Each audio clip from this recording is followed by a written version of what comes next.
여러분, 예수님에게는 제자가 있었습니다. 몇 명의 제자가 있었을까요? 네. 헷갈리십니까? 네. 12제자가 있었습니다. 누군지 다 아시나요? 갑자기 눈빛을 피하시는데요. 마태복음 10장 2절부터 4절까지 보면 그 12제자의 이름이 나와 있습니다. 같이 한번 볼까요? 2절부터 4절까지 같이 한번 읽어보겠습니다. 함께 읽겠습니다. 열두 열두 사도의 사도의 이름은 이름은 이러하니 이러하니 베드로라 하는 시몬을 비롯하여 그의 형제 안드레와 세베대의 아들 야고보와 그의 형제 요한, 빌립과 바돌로메, 도마와 세리마테, 알페오의 아들 야고보와 다데오, 가나나인 시몬 및 가룟 유다 곧 예수를 판자라. 네, 읽고 나시니까 좀 안도의 한숨이. 네, 12명 제자의 이름을 보았는데요. 이 12제자는 어떤 삶을 살았나요?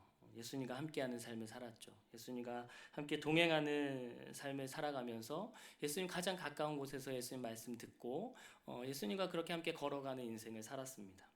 얼마나 좋았을까 하는 그런 생각을 우리가 많이 하죠. 나도 이 예수님의 어떤 제자처럼 이런 삶을 살아가고 싶다. 아마 그리스도인들이라면 그런 삶 살아보고 싶다라는 꿈을 한 번씩은 꿔보셨을 것 같은데요. 한 가지 질문을 해보면 만약에요, 여러분들에게 이 제자들 중에서 어떤 제자와 같은 삶을 살아가고 싶으신가요? 한 제자 골라보세요. 이렇게 질문을 한다면 여러분 어떤 제자의 삶을 한번 살아보고 싶으십니까? 한번 생각해 보시겠습니까? 뭐 여러 가지 답이 나올 수 있을 것 같은데 뭐 가장 많이 나오는 것 중에 하나는 수제자인, 그래도 그 중에서 수제자이니까 베드로 정도 말씀하실 수 있고, 뭐 사랑의 사도였던 뭐 요한, 복음 전하기 힘썼던 빌리, 교회의 지도자 야고보, 그리고 똑똑했던 쓸 것 같은 세리였던 뭐 마태, 아니면 직접 손으로 이렇게 그 손을 만져봤던 도마. 도마는 없으신가요? 네, 그런 삶을 좀 살아보고 싶다라는 이야기 많이 하실 것 같습니다. 주일학교 사역을 제가 하고 있는데 주일학교 아이들에게 물어봐도 대부분 베드로 뭐 이런, 네, 가장 유명하고 좀 많은 사람들에게 주목을 받았던 그런 사람들 많이 이야기하는데요. 그런데 오늘은요, 그 늘 주목받았던 그 제자가 아니라 12제자 중에서 우리가 사실 잘 주목하지 않았던 한 제자인 안드레라는 제자에게 한번 집중해 보고자 합니다. 여러분, 안드레라고 하는 제자에 대해서 알고 계십니까? 여러분, 어떤 이미지를 혹시 가지고 계십니까?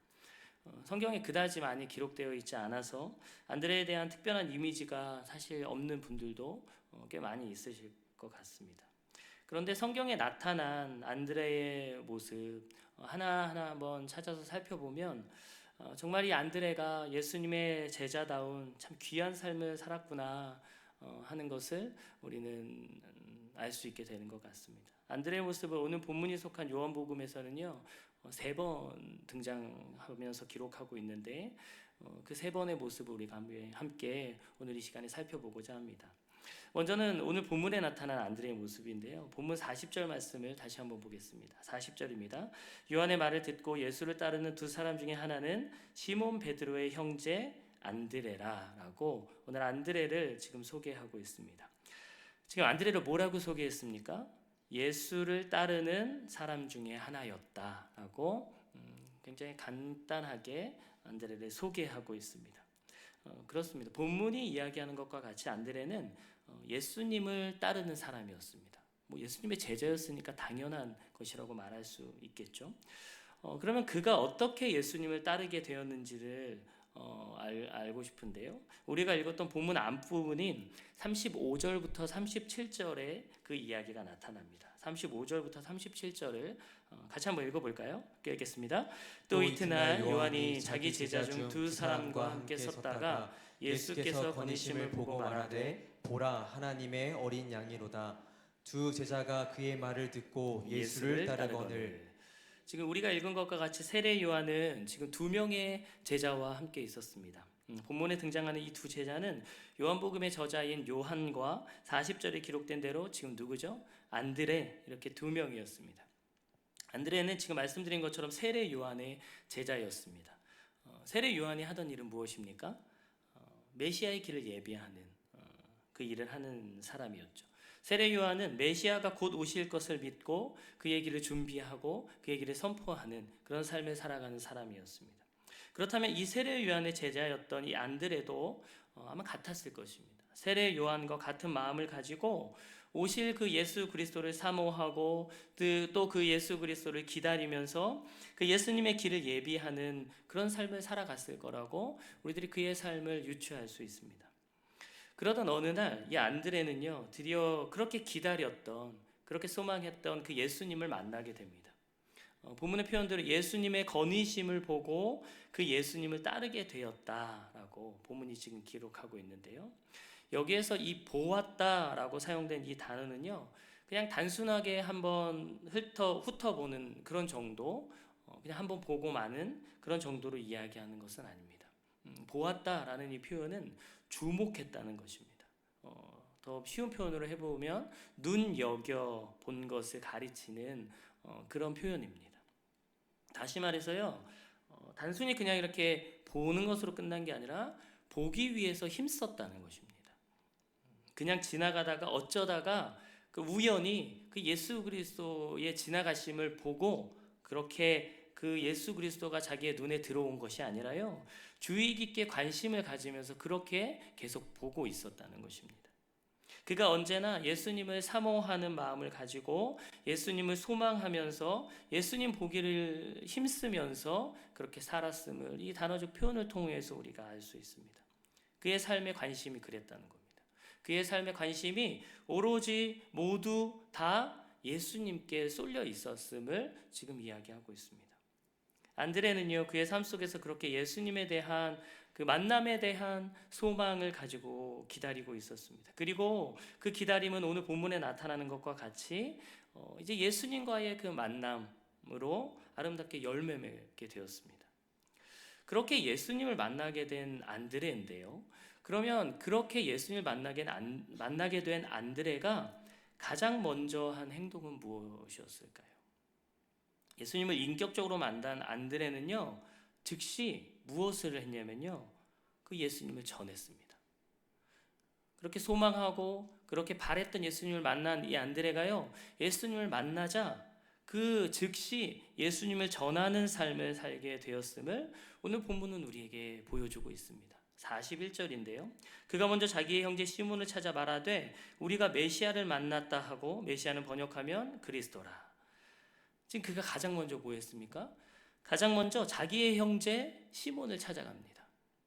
먼 곳을 찾아간 것이 아닙니다. 가장 측근에 있는, 가장 가까이에 있는 사람인 자기의 형제 시몬을 찾아갔습니다. 모르는 사람을 찾아가서 복음을 전한 것이 아니에요. 그는 가장 먼저 자기 가장 가까운 형제를 찾아가서 자신이 만난 예수님을 전하고 있습니다. 무엇을 전했습니까? 예수님을 만난 것을 전했습니다. 내 이야기를 하는 것이 아니라요, 내가 어떤 사람이었는지, 내가 지금까지 어떤 삶을 살았는지, 뭐 그런 것들 이야기하는, 내가 주목해서 보고 있었는데 내가 어떻게 했는데 그러니까 예수님이 지나가서 그런 이야기를 한 것이 아니고요, 내가 예수님을 만난 그 복음 그 자체를 전했다는 것입니다. 예수님 만난 것 자체를 전했습니다. 안드레는 내가 예수님을 만났습니다, 내가 메시아를 만났습니다 라고 자신의 형제인 시몬에게 자신이 만난 그 이야기를 지금 전해주고 있습니다. 근데 본문을 계속해서 보면요, 안드레가 그렇게 말로만 전하지 않고요, 한 걸음 더 나아가서 이 실제적으로 이 시몬을 데리고 예수님께로 나아가고 있는 모습을 보게 된다는 것입니다. 42절을 볼까요? 데리고 예수께로 오니 예수께서 보시고 이르시되 내가 요한의 아들 시몬이니 장차 게바라 하리라 하시니라. 게바는 번역하면 베드로라. 예수님을 만난 안드레가 자신이 만난 예수님을 자신의 형제 시몬에게 찾아와서 전합니다. 내가 예수님 만났다라고 전하고, 그 만남을 전할 뿐만이 아니라 그를 데리고 예수께로 오니라고 지금 기록하고 있습니다. 그를 데리고 예수께로 나아가고 있습니다. 그리고 이렇게 안드레가 예수님께 시몬을 데리고 나오자 예수님께서 그 시몬에게 장차 게바라 하리라 라고 말씀하고 계시죠. 이처럼 안드레의 이 복음 전함으로 인하여서 이 전도로 인하여서요, 베드로가 예수님을 만나게 되었고요. 예수님 만난 베드로는 우리가 알다시피 하나님 나라 확장을 위해 아름다운 일들, 귀한 사역을 감당하게 되었던 것을 우리는 확인할 수 있습니다. 여러분, 안드레는요, 예수님을 만나고 자신이 소망하고 자신이 기다리고 자신이 바랬던 그 예수님을 만나고 가장 가까운 형제를 찾아갔습니다. 가장 가까운 그 형제에게 그 소식을, 그 복음의 소식을 전했습니다. 생명의 근원이 되시는 예수님을 만나니 이것을 내가 정말 가장 사랑하는, 내 가장 가까이에 있는 내 가족에게, 내 형제에게, 내가 정말 사랑하는 이 사람에게 전해야겠다. 여러분, 이런 마음이 들었기 때문에 조금도 주저하지 않고 가장 자신에게 가까운 그 형제인 시몬에게 달려간 것 아니겠습니까? 그리고 이런 안드레의 전함이, 이 전도가 이 베드로의 인생을 완전히 바뀌게 만드는 결정적인 계기가 되었던 것을 우리는 본문을 통하여서 확인하게 됩니다. 사랑하는 여러분, 여러분들에게 묻고 싶습니다. 여러분, 예수님 만나셨습니까? 흔들림이 있으면 안 됩니다, 여러분. 생명의 근원 되시는 그 예수 그리스도를 정말로 여러분 인격적으로 여러분 만나셨습니까? 여러분, 그러셨다면요, 이런 안드레의 결심이 우리에게도 있어야 하지 않겠습니까? 정말 여러분들이 예수님, 내가 바라던 그 예수님을 만나고 그 예수님 만남을 통하여서 내 안에 예수님 만남을 통하여서 얻게 된 그 기쁨이 정말 있다면 그 기쁨을 내 안에 가두어 두는 것이 아니라, 그 기쁨을 나만 소유하는 것이 아니라 내가 가장 사랑하는 사람에게 그 소식을 전해야 하지 않겠습니까?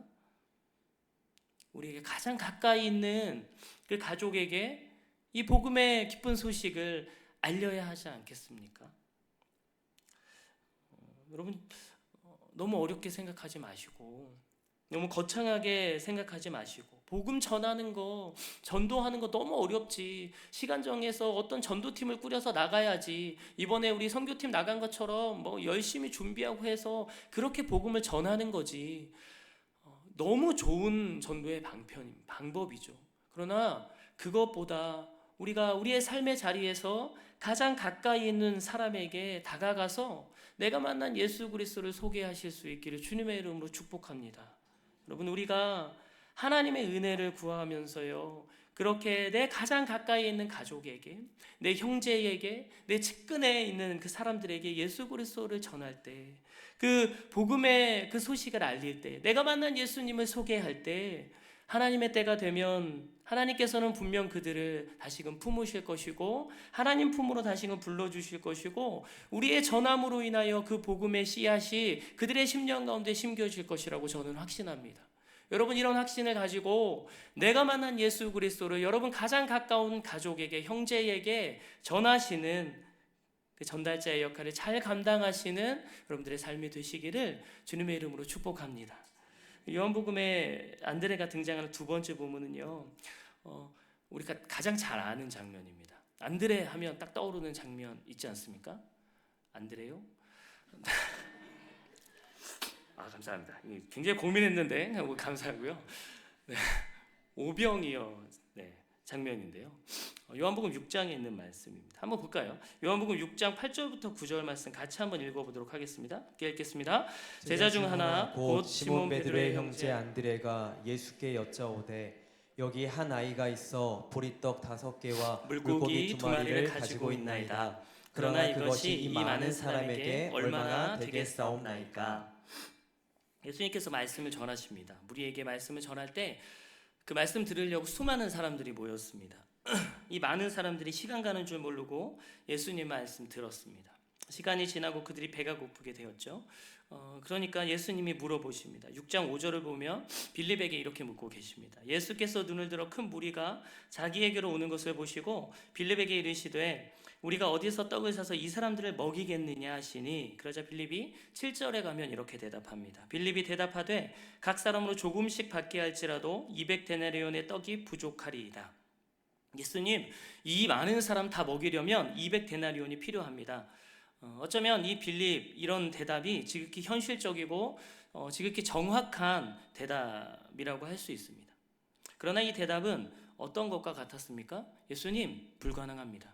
아무리 예수님이더라도 이건 좀 불가능할 것 같습니다. 라는 대답과 같았습니다. 이때 안드레가 한 아이를 데리고 그 자리에 등장하고 있습니다. 예수님, 여기 좀 보십시오. 한 아이가 있는데요, 이 아이가 보리떡 5개와 물고기 2마리를 가지고 왔습니다. 이 많은 사람에게 얼마나 될지는 모르지만 그래도 이 아이가요, 이 믿음을 가지고 이렇게 가지고 왔습니다 하면서 예수님에게요, 이 아이를 데리고 오고 있습니다. 이 아이를 예수님께 소개하고 있습니다. 그 빌립의 현실적인 대답 앞에서 이 안드레는 어떻게 보면 너무나도 터무니없는 이야기를 지금 예수님께 하고 있는 것이 맞습니다. 한번 생각해 보십시오. 우리는 지금 오병이어라는 사건 잘 알고 있습니다. 그리고 오병이어의 이 사건의 결말을 잘 알고 있지만 우리가 사실 이 결과를 모른다면요, 이 오병이어의 사건을 우리가 모르고 있다면, 아니면 우리가 정말 이 상황에 처한 당사자라면 지금 안드레의 이런 행동을 보고 어떤 생각이 들었을까요? 어떤 말을 하게 되었을까요? 사실 저도 자신이 없습니다. 비웃지 않았을까? 그걸로 되겠어? 라고 말하지 않았을까? 이렇게 사람이 많은데 그 작은 것, 그걸로 무엇을 할 수 있겠어? 이렇게 이야기하고 더 현실적인 방법들을 찾아서 동분서주하지 않았을까 하는 생각을 하게 됩니다. 사실 안드레조차도, 본인조차도 이것으로 무엇을 할 수 있을지 몰랐을지도 모릅니다. 그러나 안드레는 예수님께로 이 한 소년을 인도하고 있습니다. 그리고 그러자 예수님 말씀하시죠. 이 사람들로 이제 앉게 하여라. 그리고 보리떡 5개와 물고기 2마리 축사하시고, 우리가 잘 알고 있는 것과 같이요, 그 사람들이 이것으로 다 나눠 먹고요, 12광주리가 남는 그 오병이어의 기적이 일어나게 됩니다. 이 사건을 보면서요, 그런 생각을 하게 되는 것 같습니다. 우리가 우리 주변에 있는 소외된 한 사람에게 집중할 때, 그 한 사람을 통해 우리의 삶 가운데 하나님께서 일하시는구나 하는 것을 깨닫게 되는 것 같습니다. 성인 남자만 5,000명이나 모여서 북적대고 있는 상황 가운데에 이 상황을 해결해 줄 만한 사람들, 어떤 사람이 있을까 찾아다니고 있었을 겁니다. 제자들이요. 이 조그만 소년에게 집중할 겨를이 사실 없지 않았을까요? 그런데 그 작은, 어쩌면 소외당한 그 작은 아이, 그 한 아이에게 집중하는 한 사람이 있었다는 것이죠. 그가 바로 안드레였습니다. 많고 많은 사람 가운데에 노인과 여자와 아이들 다 포함해서 2만여 명이 넘는 그런 사람들 가운데에 당시에 인원수로조차도 그렇게 세워지지 않는 그런 어디에 한 자리에 소외된 그 한 아이에게 집중하는 사람이 안드레였다는 것입니다. 다른 사람들은 누구나 집중할 수 있는 그 사람에게 집중하고 누구나 생각할 수 있는 그런 생각들로 생각하고 있었을 때, 안드레는 소외된 자일지라도 예수님께 나아가고자 하고 그런 믿음을 가지고 있다면 그런 소외된 작은 아이일지라도 집중했던 안드레의 모습을 오늘 이 장면을 통해서 우리가 보게 된다는 것입니다. 사람들이 전혀 신경 쓰지 않았던 이 어린 아이를 보고 그 아이에게 다가가서 자세를 낮추고 귀를 기울였을 것입니다. 그 아이의 사정을 들어주고 그 아이의 이야기를 듣고 그 아이의 손을 잡아서 지금 예수님께로 인도하여 간 사람이 바로 안드레였다는 것입니다. 안드레가 어떤 마음으로 이 아이를 데려왔겠습니까? 예수님의 마음으로 데려오지 않았을까요? 하나님의 마음으로 데려오지 않았을까요? 소외된 한 사람을, 정말 소외된 그 한 영혼을 사랑하고 귀중히 여기는 마음으로 그 아이의 손을 잡고 예수님께 나오지 않았을까요? 저는 그랬을 거라고 확신합니다. 여러분, 우리가 전도라고 하면 굉장히 큰 것을 생각합니다. 더 많은 사람들을 전도하는 것이 위대한 것이라고 말하기도 하고, 더 큰 사람을 전도하는 것이 중요하다라고 그렇게 생각하기도 합니다. 주변에는 능력이 많고 사회적으로 지위가 높고 어쩌면 사회적으로 영향력 있는 그런 사람 먼저 전도해야지 그 사람을 통해서 하나님의 나라가 더 확장되어져 갈 것이다. 그리스도인이, 크리스찬이, 기독교가 더 그렇게 영향력 있는 종교로 세워질 거다, 그렇게 생각을 합니다. 그런데 이 장면을 통하여서요, 하나님이 원하시는 것이 정말 그런 것일까 하는 물음을 하게 되는 것 같습니다. 한 아이의 보잘것없는 도시락이 오병이어의 기적을 일으키는 귀한 씨앗이 되었던 것과 같이, 하나님께서는 그런 말씀드렸던 세상의 기준과 세상의 방식으로 일하지 않으신다는 것입니다. 하나님의 관심은 그런 세상적인 기준, 잣대, 그런 것에 있지 않고 소외된 곳이더라도 그 한 영혼에게 있음을 우리가 보게 된다는 것이죠. 여러분, 그 하나님의 마음을 품고 내 주변에 소외된 곳에 하나님 모르는 영혼이 있지는 않은지 우리의 주변을 살필 수 있기를 주님의 이름으로 축복합니다. 여러분, 그 작은 한 사람에게 그리고 찾아가서 그 한 사람의 이야기를 들어주고, 그 한 사람의 사정을 들어주고, 그 한 사람의 손을 잡고, 그 한 사람을 지금 안드레와 같이 예수 그리스도께로 데리고 나아갈 수 있는 그런 아름다운 모습이 우리들에게 있으면 참 좋겠습니다. 믿음이 조금이라도 있고 예수님께 조금이라도 나아가고 싶은 자들이 정말 우리 주변에 많은 것 같아요. 그런데 누가 알려주지 않아서, 누가 데려가 주지 않아서 소외된 그 한켠에서 예수 그리스도께로 나아오지 못하는 자들이 아직도 참 많이 있는 것 같습니다. 여러분, 그들을 믿음의 눈으로 바라볼 수 있기를 축복합니다. 그들에게 찾아가서 그들의 손을 잡고 그들을 예수 그리스도께로 나아올 수 있게 하는 그 아름다운 일들 감당하시는 우리 모두의 삶이 되시기를 주님의 이름으로 축복합니다. 마지막으로 안드레가 등장하는 세 번째 본문은요, 요한복음 12장에 등장합니다. 12장 20절부터 22절까지 한번 보겠습니다. 함께 읽겠습니다. 명절에 예배하러 올라온 사람 중에 헬라인 몇이 있는데 그들이 갈릴리 베세다 사람 빌립에게 가서 청하여 이르되 선생이여 우리가 예수를 배웁고자 하나이다 하니 빌립이 안드레에게 가서 말하고 안드레와 빌립이 예수께 가서 여쭈니. 지금 요한복음 12장을 보면 유대교로 개종한 헬라인들이 지금 6월절이 되어서 예배를 드리기 위해 성전에 올라왔습니다. 그러던 중에 그들이 예수님의 소문을 들었습니다. 그리고 우리가 예배하러 왔으니 예수님 한번 만나보자 생각하고 수소문하기 시작합니다. 그들은 예수님의 제자인 빌립을 찾아가서요, 그에게 부탁합니다. 빌립, 내가 예수님을 만나고 싶습니다. 어떻게 하면 좋겠습니까? 이렇게 이야기하죠. 그러자 빌립이 이것을 어떻게 해야 할지에 대해서 지금 상의하는데요. 누구와 상의합니까? 안드레와 지금 상의하고 있습니다.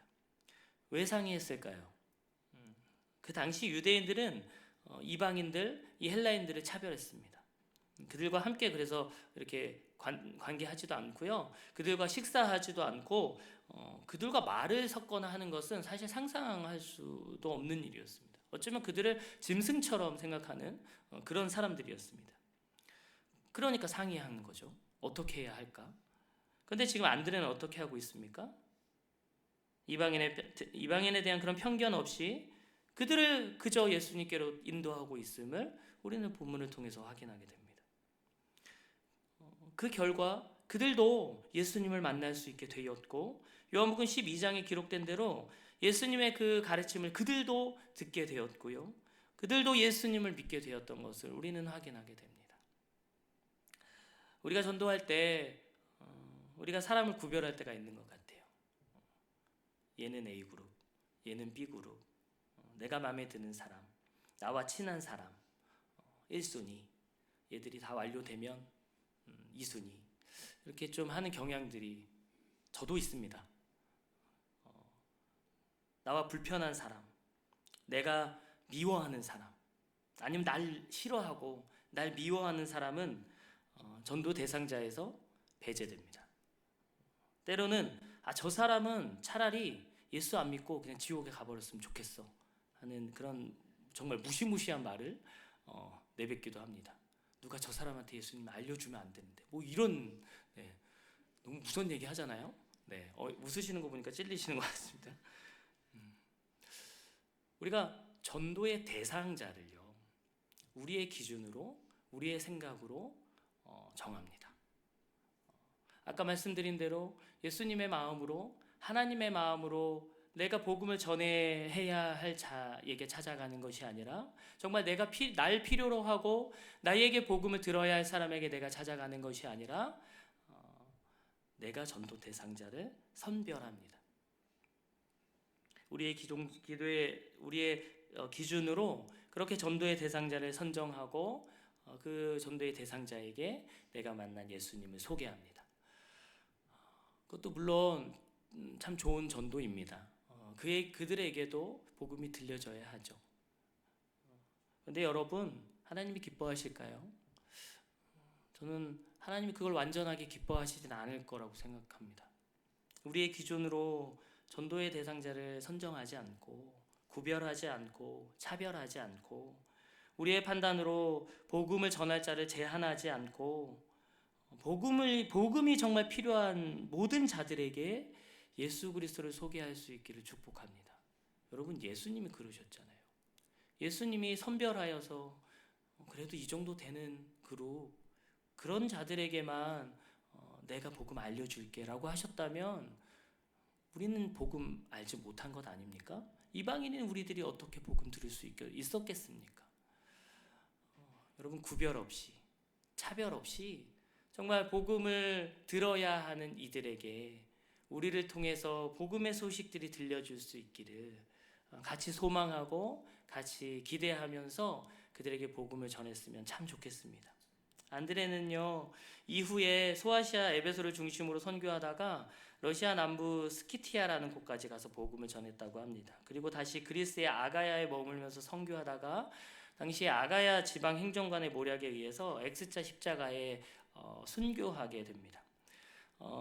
돌만 유만이라는 역사가는요, 순교하는 안드레의 마지막 기도문을 다음과 같이 기록합니다. 제가 한번 읽어드릴게요. 오 그리스도 예수님이여 나를 받아주소서. 내가 본 그분, 내가 사랑한 그분 안에서 나는 내가 되었습니다. 주님이시여 당신의 영원한 나라의 평안 가운데 이제 나의 영혼을 받아주옵소서. 안드레는 그 X자 십자가 죽음 앞에서도 두려워하지 않고 영원히 만나게 될 예수님을 기대하며 기꺼이 그 X자 십자가에서 순교했다고 합니다. 우리가 오늘 요한복음을 통해 살펴본 안드레는 그의 모든 인생에 걸쳐, 그 평생에 걸쳐 자신의 주변에 있는 사람들을 예수님께 인도하는 사람이었습니다. 한 영혼을 소중히 여기며 한 사람을 예수님께로 인도하기 위해서 힘썼던 사람이었습니다. 그는 가까운 형제, 소외된 한 사람, 이방인, 그 어떤 사람이든지 구별하지 않고 그들을 예수님께로 데려가기 위해 힘썼던 사람이었음을 우리는 성경을 통해서 확인했습니다. 이 시간 함께 예배드리는 성도님들 모두가 이 안드레와 같은 삶을 살아가실 수 있기를 주님의 이름으로 축복합니다. 안드레와 같이 형제에게요, 또 소외된 한 사람에게요, 사회 안에서 차별받는 그 사람들에게 예수님의 복된 소식을, 예수님의 사랑을 전하는 날들이 되시기를 소망합니다. 안드레가 그랬듯이, 또 성경에 기록된 믿음의 수많은 선조들이 그렇게 했듯이, 또요 예수 그리스도께서 우리를 위하여 그렇게 하셨듯이 영혼 구원을 위해 우리의 온 마음을 쏟고 나의 온 힘을 쏟아낼 수 있기를 축복합니다. 복음의 기쁜 소식을, 여러분 예수 그리스도를 만난 그 기쁜 소식을요 여러분 안에 가두어 두시지 마시고 복음이 필요한 자들에게, 복음이 들려져야 하는 자들에게, 그 기쁜 소식이 들려져야 하는 자들에게 꺼내서 전달하실 수 있기를 바랍니다. 그런 삶을 살아가는 자들의 삶은 다니엘서 12장 3절과 같은 삶입니다. 지혜 있는 자는 궁창의 빛과 같이 빛날 것이요 많은 사람들을 옳은 대로 돌아오게 한 자는 별과 같이 영원토록 빛나리라. 아멘. 여러분들의 삶이 별과 같이 영원토록 빛나는 삶이 되시기를 축복합니다. 어떻게 하면 된다고요? 많은 사람을 옳은 대로 돌아오게 한 자는 별과 같이 영원토록 빛나리라 라고 하나님께서 우리에게 말씀하고 계십니다. 여러분들을 통하여서, 여러분들의 삶을 통하여서, 여러분들의 모습을 통하여서, 여러분들의 전함을 통하여서 많은 사람들이 하나님께로 돌아오게 되기를 소망합니다. 그 아름다운 전하는 일에 이곳에 함께 예배하는 우리 모두가 정말 귀한 도구로 쓰임 받아서 이 말씀이 말하듯이 하늘의 별과 같이 빛나는 삶을 살아가시기를 주님의 이름으로 축복합니다.